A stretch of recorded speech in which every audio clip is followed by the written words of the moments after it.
गोड्डा जिस पर चर्चा करना लाजमी है, क्योंकि यहां से बीजेपी के सांसद रहे निशिकांत दुबे लगातार और फिर से चुनावी मैदान में हैं और अपनी जीत के लिए पूरी तरह आश्वस्त हैं। तो वहीं उन्हें टक्कर देने के लिए इंडी गठबंधन से प्रदीप यादव यहां चुनावी मैदान में कूदे हुए हैं। तो निर्दलीय अभिषेक झा भी देवघर से गोड्डा सीट से चुनाव लड़ रहे हैं, लेकिन देवघर में उनकी मजबूत पकड़ से इनकार नहीं किया जा सकता, वो भी चुनावी टक्कर दे रहे हैं। तो कैसा मुकाबला गोड्डा में नजर आ रहा है, यहाँ के समीकरण क्या हैं और क्या सीट कह रही है, रंजन जी आपसे ये जानना चाहेंगे।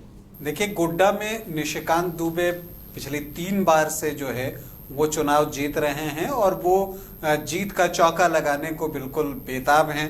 दूसरी तरफ प्रदीप यादव हैं जो अपनी पिछली हारों का हिसाब निशिकांत दुबे से चुकता करना चाहते हैं और इन सब के बीच तीसरा कोण बनाने की कोशिश कर रहे हैं अभिषेक झा। उसमें वो कितना कामयाब होते हैं ये तो वक्त बताएगा, लेकिन कुल मिलाकर अगर आप कहें तो वहां पर ये जो है वो स्थिति है।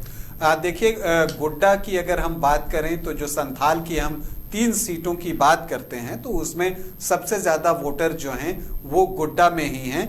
20,28,154 वोटर जो हैं वो गोड्डा में हैं, जिसमें पुरुष जो हैं वो 10.5 लाख से ज्यादा हैं और महिलाएं जो हैं वो 9.25 लाख से ज्यादा हैं। थर्ड जेंडर के भी 17 वोटर्स जो हैं वो गोड्डा लोकसभा क्षेत्र के अंतर्गत अपने मत का प्रयोग करेंगे। 19 प्रत्याशी गोड्डा के मैदान में हैं, लेकिन चर्चा 3 नामों की हो रही है। निशिकांत दुबे जिन्हें की अपनी ये सीट बचानी है, दूसरे प्रदीप यादव जो कि निशिकांत दुबे को चुनौती दे रहे हैं और ये सीट छीनना चाहते हैं, और तीसरे अभिषेक झा जो कि तीसरा कोण बनाना चाहते हैं। देखिए, यहाँ पर अगर हम समीकरण की बात करें तो देखिए, पिछली बार जो है निशिकांत दुबे ने यहाँ 2.25 लाख से ज्यादा वोटों से जीत हासिल की थी। इनफैक्ट 1,84,000 से ज्यादा मतों से निशिकांत दुबे जीते थे और जो वोट परसेंटेज का फर्क था वो 15.5% के आसपास था उनके और प्रदीप यादव के बीच में। अब अगर हम इसे देखें कि यहाँ पर जातीय समीकरण की अगर हम बात करें तो यहाँ पर भी जो मुस्लिमों की आबादी है वो अच्छी है। अगर उनके वोटर्स की बात करें तो 21% जो है वो मुस्लिम वोटर्स हैं, यादव 7% हैं। तो निशिकांत दुबे के खिलाफ प्रदीप यादव की रणनीति है कि वो इस माई वोटर्स को अपने साथ जो है वो जोड़े रखें और वो 28% मत जो है उन्हें मिले। इसके अलावा यहाँ पर शेड्यूल कास्ट 11% और शेड्यूल ट्राइब्स जो हैं वो लगभग 12-13% के आसपास हैं। तो इन वोटों में तो बंटवारा होता है, दोनों तरफ ये वोट जाते हैं और ब्राह्मण और वैश्य जो हैं 2.5 लाख के आसपास जो है वो पाए जाते हैं। तो इनके वोटों की कीमत जो होती है वो ज्यादा होती है और ये डिसाइड करते हैं कि गोड्डा पे जो है वो कौन सांसद बनेगा। और यही वजह है कि इन वोटों की मदद से निशिकांत दुबे आज तक चुनाव जीतते आए हैं। अब देखना है कि इस बार जो है ये इक्वेशन उनके साथ रहता है या इसमें सेंधमारी कर पाने में अभिषेक झा कामयाब होते हैं। हालांकि अब कितना ये हो पाता है, क्योंकि मुकाबले को त्रिकोणीय बनाना इस चुनाव में जो कि बहुत ज्यादा पोलराइज्ड हो रहा है, 2 पोलों के बीच में एनडीए वर्सेस इंडिया, कितना हो पाता है ये देखना दिलचस्प होगा। लेकिन अभी से इस बारे में कुछ कहा नहीं जा सकता, क्योंकि अभिषेक झा ने भी जो है अपनी पूरी ताकत लगाई है, बहुत जोर शोर से लड़े हैं और खास करके निशिकांत दुबे के खिलाफ बहुत वोकल भी रहे हैं अपने बयानों से। और देखिए, यहाँ पर अगर प्रचार की भी बात करें तो कांग्रेस ने जो है बिल्कुल यहाँ पर अपनी पूरी टीम उतार दी थी। मैंने एक वीडियो देखा था, अपने यहाँ रिपोर्ट आई थी, वहां से मदन ने वो रिपोर्ट भेजी थी।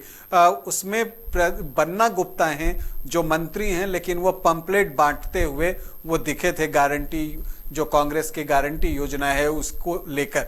तो ये चीजें बताती हैं। राजेश ठाकुर वहां पर कैंप कर रहे थे, आज उन्होंने बताया कि इमरान प्रतापगढ़ी भी आए हुए थे, प्रियंका गांधी की सभा वहां पर लगी।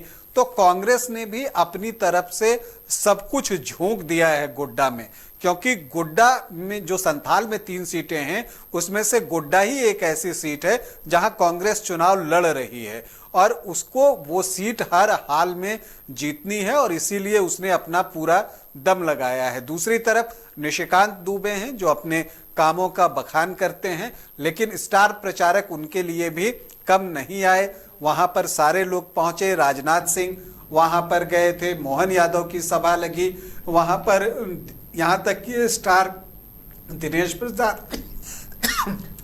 प्रसाद निरहुआ और आम्रपाली दुबे भी यहां पर आई।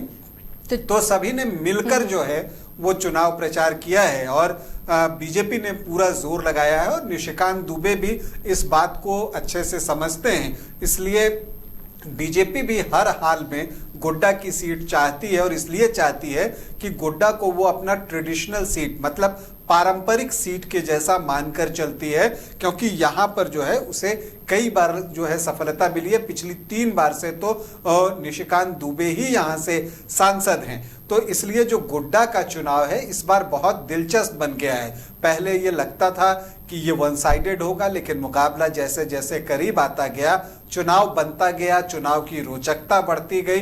अब वोटिंग वाले दिन 1 जून को क्या होता है उस पर जो है बहुत कुछ निर्भर करने वाला है कि ये जो जातीय समीकरण है वो किसके पक्ष में जाता है। क्या जनता निशिकांत दुबे के जो विकास के दावे हैं उसे मानती है, या प्रदीप यादव जो अपनी बातें कह रहे हैं और कह रहे हैं कि निशिकांत दुबे ने विकास नहीं किया है, जनता उनकी बातों पर विश्वास करती है, या अभिषेक झा अपनी बातों को कहने में सफल होते हैं। ये तो आपको 1 जून को वोटिंग के जरिए वो लोग बताएंगे, एक्सप्रेस करेंगे और 4 जून को वो रिजल्ट के तौर पर हमारे आपके सामने होगा।